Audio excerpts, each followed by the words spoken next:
members of the committee. There's a memorandum distributed that indicates a summary of background information for the select committee. I don't want to be repetitive of what the chairwoman has already gone over, but I will indicate there's additionally a packet, and in that packet it contains a copy of the constitutional provision which the Madam Chairwoman referred to, a copy of the rules that have been implemented by the House that carry out the charge under the Constitution for the House to discipline its own members. Additionally, there is a document there that contains the journal entry from March 31 when the Select Committee was appointed, along with the language from the complaint that was inserted into the journal. And then lastly, as was indicated, the provisions of Article 10 of Chapter 46 that relate to investigating committees, those statutes are also provided in your packet for your referral throughout the process. I might mention as well, in terms of, the Chairwoman asked me to touch base with some of the historical context. In my research, I could find 3 other examples where a complaint was actually filed and a select committee was appointed and did their inquiry and hearing.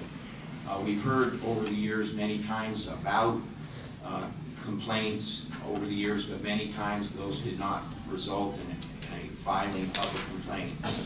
In the early 1950s, there was a complaint against a former member, and after inquiry, no action was taken by the body. In 2010, there was a complaint filed against former Representative O'Neill. The committee had inquiry and hearing and dismissed the complaint.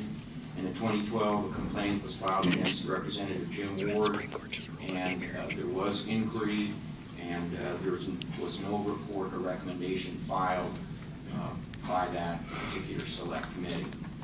So I thought those documents would be of assistance to you as you go throughout your inquiry and hearing. Any of the committee members have any questions for the revisor? Representative Whipple. Thank you, Madam Chair. If the revisor could, what were the nature, historically when we convened this committee, for I believe only 4 or 5 times, what were the nature of those complaints? And my understanding was they were mostly charges of corruption. Are there any other reasons why this committee has convened in the past? The complaint from the 1950s was against the former member, and it did have to do with, I believe, a bribery or something along the lines of an ethical action with regard to actions by the former legislator. With regard to Representative O'Neill, it involved whether certain involvement in the legislative process along with some of his private activities conflicted, and it was determined that there was no conflict according to law.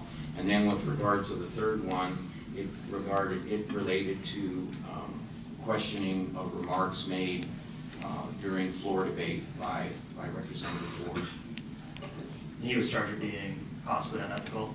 So is it safe to say that most of the time it's for ethical reasons why we convene?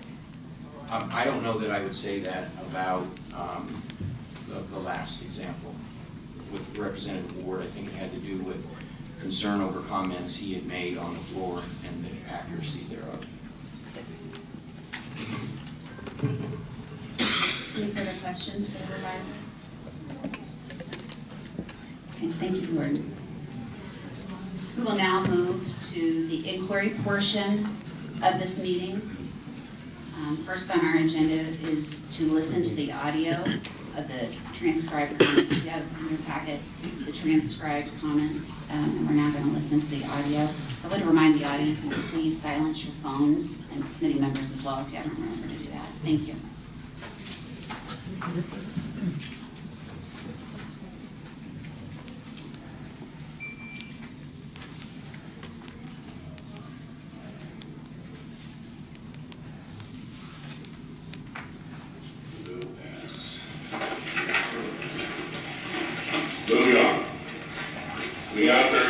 House Bill 2139.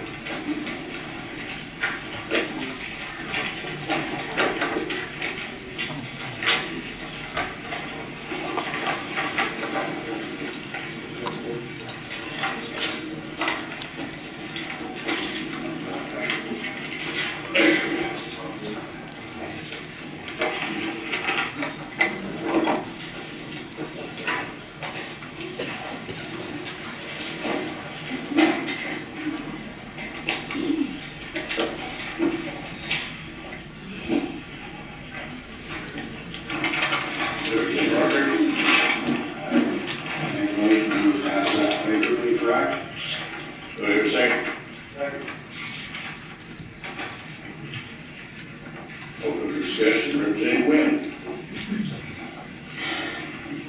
Thank you, Mr. Chair.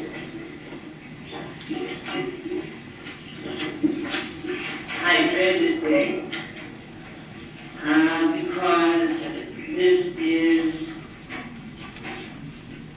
a racist, sexist, fear-mongering bill that I would like first to apologize to the progressively minded people of Kansas who recall that we are turning back the hands of time, referring to, and I'm going to use strong language, Jim Crow tactics, and once again making Kansas laughing stock. I want to apologize to the students and their parents whose lives are being hijacked by the racist bigots who support this bill, because this bill is not an act of individualism. I object. Chief, just referred to this committee as racist. I know, I said support. I'm not saying anything, but you know what? You can do anything you want. I'm going to say what I say, because if the shoe fits, if the shoe fits, it fits. But this is an example of institutional racism, not individual racism because it deals with societal structural changes. Okay? It stifles growth, it stifles prosperity, it's targeted to an individual identified group of students, and I'll call it, as I see it, eventually united, but it's clear. It does not promote Kansas growth. It does not cost the state these billions of dollars. I mean, the students are not paying tuition, the dollars are not there. It is unfair to all students, but these students have done what the law asks them to do. So there'll be all kinds of explanations for why it's the right thing to do. And I'm telling you, it is not. And that the structural application, the fact that it has worked for 10 years, the fact that it brings new tuition dollars, that 2.4 million, if the students aren't there, you're going to lose that money. You're going to lose it, you lose it. But the most important thing is that you're stealing the lives and the future of these students. You're going to, those will distort the truth because the courts have already upheld this. You may distort the truth by saying it's unfair to other students who maybe come in for a year residence. You're asking these students to have 3 years residency. The colleges and universities are not saying that there are seats being taken. They are actually supporting because they want a educated workforce. But this bill is bad, it's racist, it's sexist, it promotes institutional racism. You don't know if one of these students could be the next person who finds a cure for cancer. But you're going to stifle education in a time that we know education is so important to our state. So I will not give you a lot more reasons, but I will proudly vote against this bill, and I will still apologize to the students whose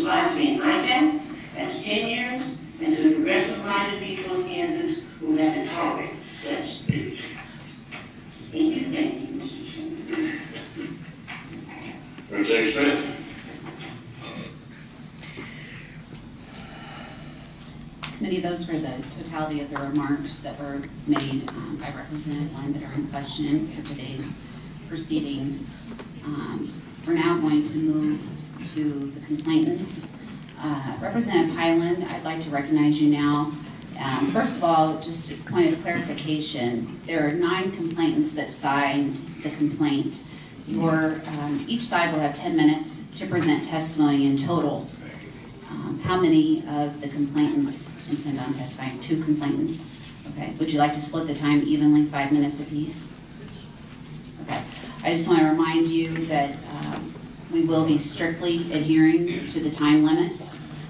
Casey is going to be holding up some guideposts for you. When it says stop, that's what it means. Stop. We're going to cut you off there, even if you're in mid-sentence. We're going to allow just 10 minutes. So, with that, Representative Highland.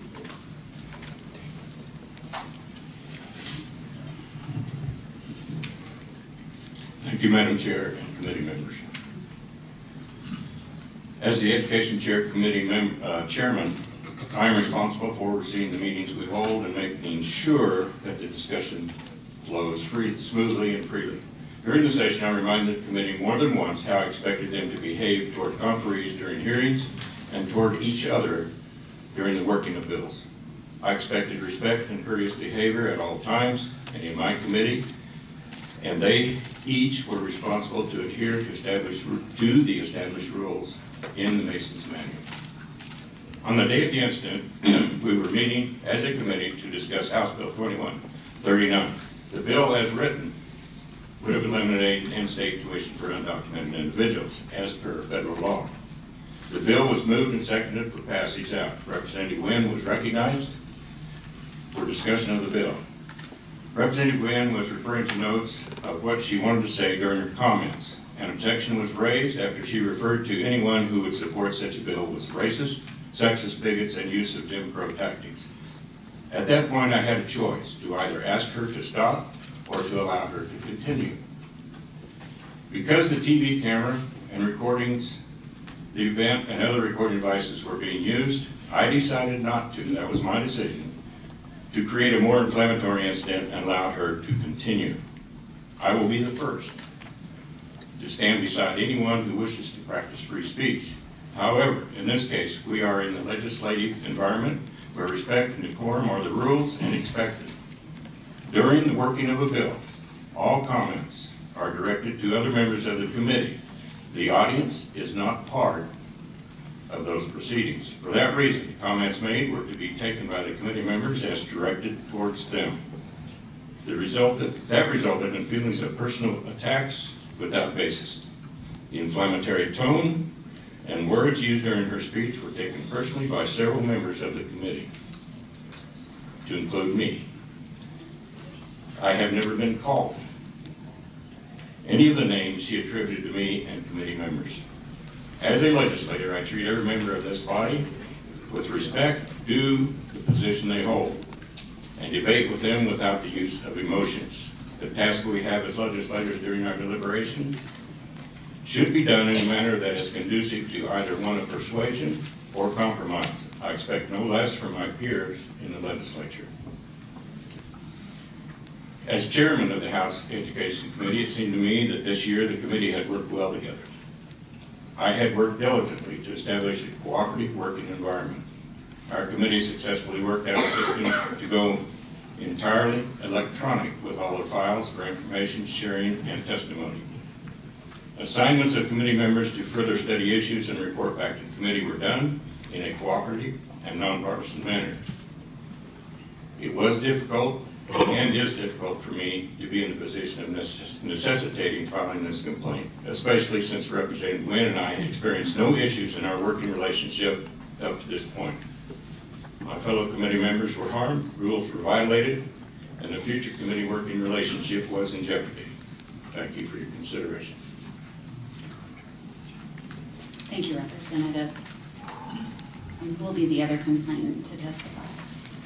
Representative Barton. Just remind you that you'll have the remaining time.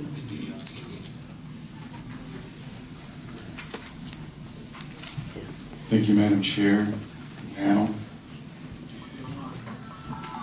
This hearing today is not about the nature of House Bill 2139, in-state tuition for undocumented people. I have been told that this issue involving the complaint and subsequent hearing is a matter of free speech and First Amendment rights. It is not. This hearing is in regards to remarks made by Representative Val Winn during the discussion of House Bill 2139. During our Education Committee meeting, specifically, she stated that supporters of House Bill 2139 were racists, bigots, and sexists. I am a supporter of this bill, and I find her remarks offensive and disrespectful and in violation of rules that govern the body of legislators in the Kansas House. According to Mason's Rules, Chapter 13, Section 121, breaches of the order of the House, number 2, no person may indulge in personalities, impugn motives of members, use indecent or in profane language, or participate in conduct that disrupts or disturbs the orderly proceedings of the body. In Section 123, use of disorderly words in debate, no person may indulge in personalities, impugn motives of members, or use indecent or profane language. In Section 124, personalities not permitted in debate. In debate, a member must confine remarks to the question before the House and avoid personalities. Number 3, it is not the person but the measure that is the subject of debate, and it is not allowable to arraign the motives of a member, but the nature or consequences of a measure may be condemned in strong terms. The complaint brought against Representative Winn is not a party issue, it is a rules issue. The rules of decorum govern the conduct of both political parties and call for mutual respect among legislators. Representative Winn surely is aware that accusations of this nature serve no purpose but to stifle debate and the necessary exchange of ideas. Instead of adding to the important debate regarding House Bill 2139 with substantive facts, Representative Winn resorted to the tactic of choosing her target, freezing, personalizing, and polarizing it. I was one of those targets. I urge the House Select Investigating Committee to use wisdom and sound judgment in this hearing with the understanding that a lack of disciplinary action will set precedents for the tolerance of any future violations of this nature within the legislature. I understand how things work around here along party lines. This is an issue of the legislature. Your decision should reflect that. The rules, respect, and honor are part of the legislative body. Referring to each other in terms unbecoming to our elected positions within committee and in the House is unacceptable. If so, we have no need for rules, let alone honor or respect. Thank you, Madam Chair and panel. Thank you, Representative. We're now going to move into the question portion, and I just want to remind committee members that the questions can be toward any of the complainants. But if we can keep comments till the end, we're going to have time at the end for comments. So we're just going to have 5 minutes of questions. So is there anyone who has any questions for any of the conferees? Representative Whipple. Thank you, Madam Chairman. I have a question for the chair of the Education Committee. Yes, sir. Thank you for being here, Representative. You state that you believe that because the audience, you don't address on committee the audience, that all the references to the bill were actually personal? Yes, These sir. were personal On the attacks? working of a bill, all comments are directed to other members of the committee only. And I see that you're the first person to sign a complaint, and thus I can assume that you've read the complaint thoroughly. Yes. Then I was wondering if you could tell me why you put in a complaint that these were not personal in nature. It's line 6. the complaint that I filed was not personal in nature, it had to do with rules. The objection was raised, the representative stated her remarks were not personal in nature. Thus, she acknowledged that she was not trying to personally attack you. You put that in a complaint and then you signed it. I'm just trying to connect the But then dots. her next comments were, if the shoe fits, wear it. The other comments indicated that they were meant to be personal, in my opinion. Your opinion. Thank you, Representative. And I have a question for the next, for Representative Martin, if the chair for comments. Yeah, if you could just keep it short, just so we have two others who'd like to ask questions in I'll our go 5 back my time. minutes. I'll go back my time. Thank you. For sure? Okay. Yes. Okay. Thank you, Representative. Representative Sawyer. Thank you, Mr. Chairman, County Chairman. Representative Hyman, I'd like to follow up on the questions that Representative Whipple asked.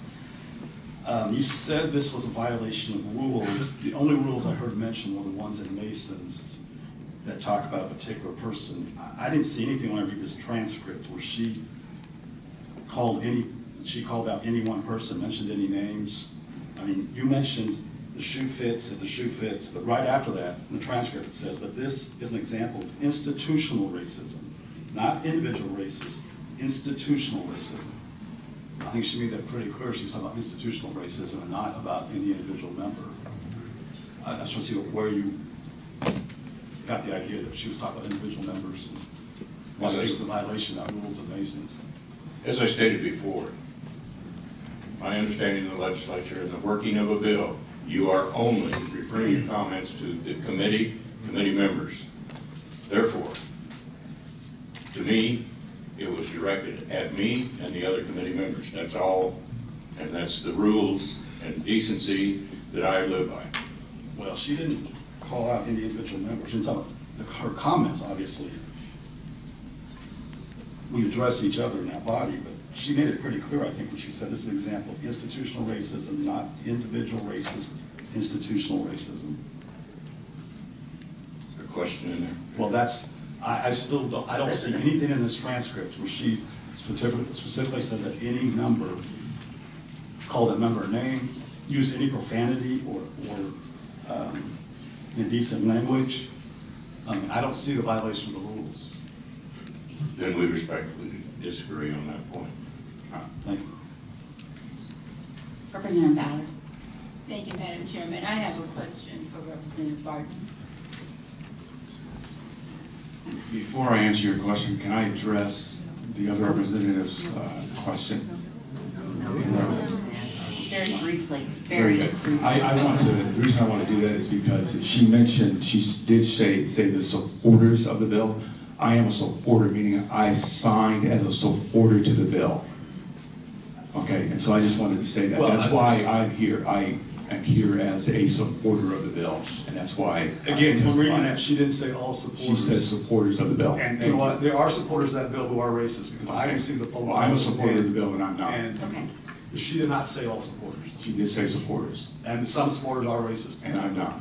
I'm sorry. We're going to move on to Representative Ballard's question. Thank you. And audience, I've already given one warning at the beginning in my opening comments about noise, and I meant it. Any more noise from the audience, and the officers will clear the room. Thank you. Thank you, Madam Chair.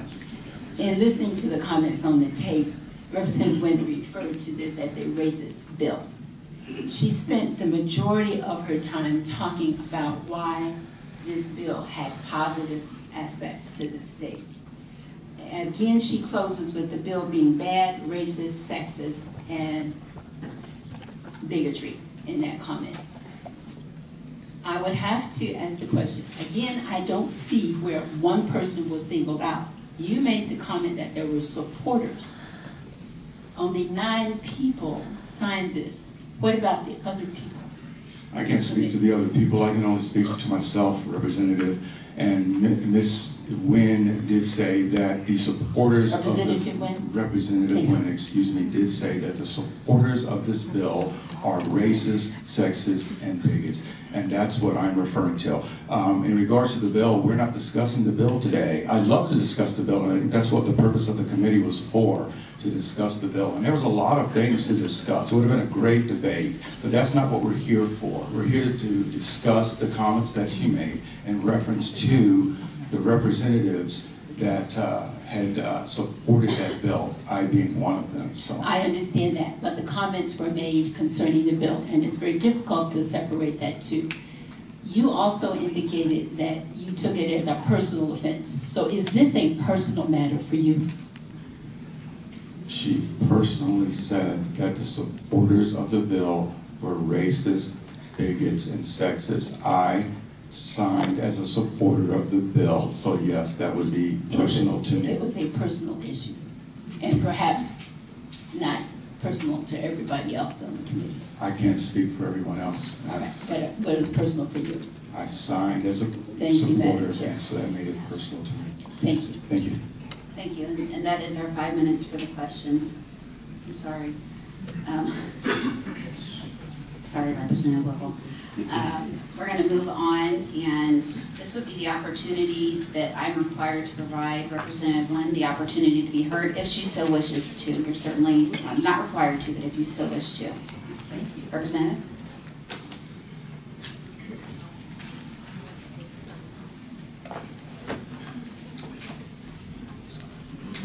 And I have written copies of written testimony for you if you would like to have. If you'd like to give that to Casey, that would be great. Thank you, Representative Winn.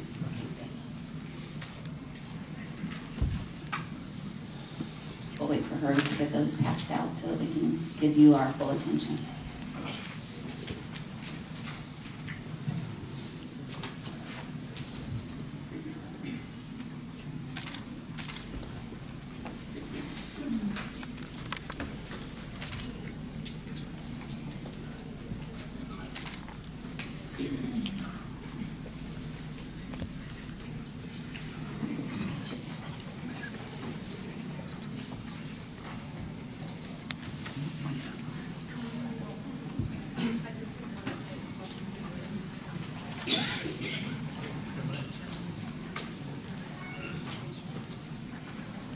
Representative Winn, you have 10 minutes. Thank you, Madam Chair, and good morning. And again, excuse me, I find it unfair, inappropriate, and without good reason that I'm being denied effective legal representation. My attorney, Mr. Eric Ananagarai, has been denied addressing this committee or cross-examining the witnesses on my behalf. And I must say to you that you had the discretion to allow his participation, and you chose not to. So I'm very disturbed by that. So thank you very much. Do you have my testimony in front of you? We do. Thank you, Representative. You're welcome. Good morning, Madam Chairperson Davis and members of the House Select Investigating Committee. My name is Dr. Val Winn, State Representative, 34th District, Wyandotte County. The purpose of a legislative committee meeting is to flesh out concerns about the legislation before that committee.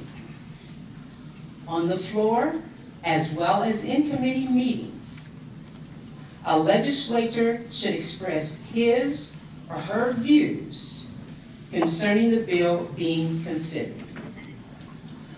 Our democratic process has, as one of its cornerstones, the principle of free speech, which is protected by the First Amendment to the Constitution of the United States of America and the Constitution of the State of Kansas. A legislator's free speech must be protected if our democratic process is to survive. At times, a legislator may use strong, powerful, perhaps even disturbing words in describing what he or she perceives to be the consequences of a bill under debate for the people that he or she represents, and by extension, all others within the state of Kansas. During the March 19, 2015 meeting of the House Education Committee, I exercised my freedom of speech as protected by the First Amendment to the Constitution of the United States and the Constitution of the state of Kansas. Freedom of expression in the legislative process by members of the legislative branch is a critical component of the lawmaking process. It is not accidental that the First Amendment protects speech, even unpopular or abrasive speech. For without free speech, one is not free. In declaring my opposition to House Bill 2139, some may not have appreciated my words. Many others did. I chose to tell the truth as I saw it, and I will continue to do so as long as I'm given the great privilege of representing the people of the 34th District. In conclusion,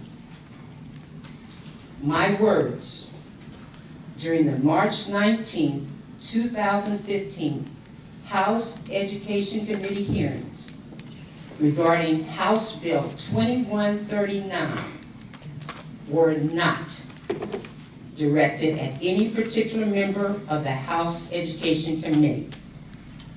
Rather, they were intended to address, in general, supporters of a bill that I sincerely believe to be motivated by racist, bigoted attitudes, not by economic necessity or reasonable legislative purpose.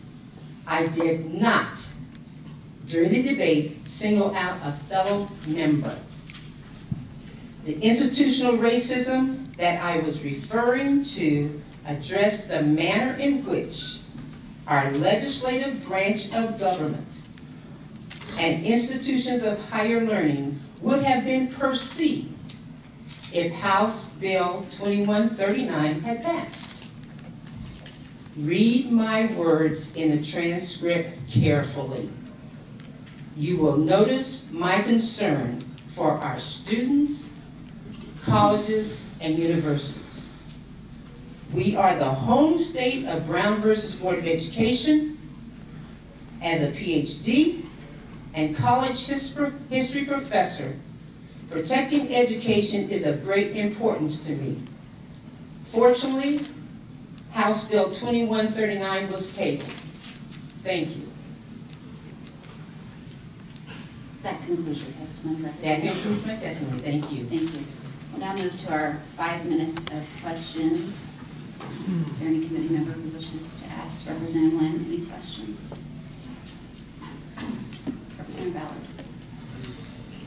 Representative Winn, in looking at in reading your testimony, a legislature's free speech must be protected if our democratic process is to survive.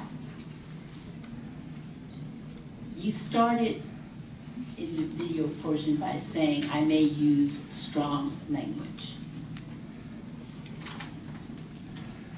In addressing the bill,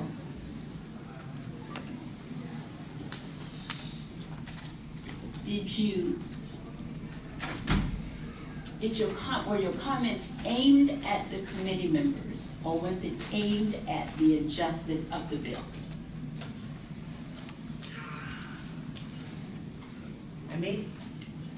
Thank you, Representative. Again, I want you to read carefully that I always said the bill, and I always said supporters, so it's aimed at the bill.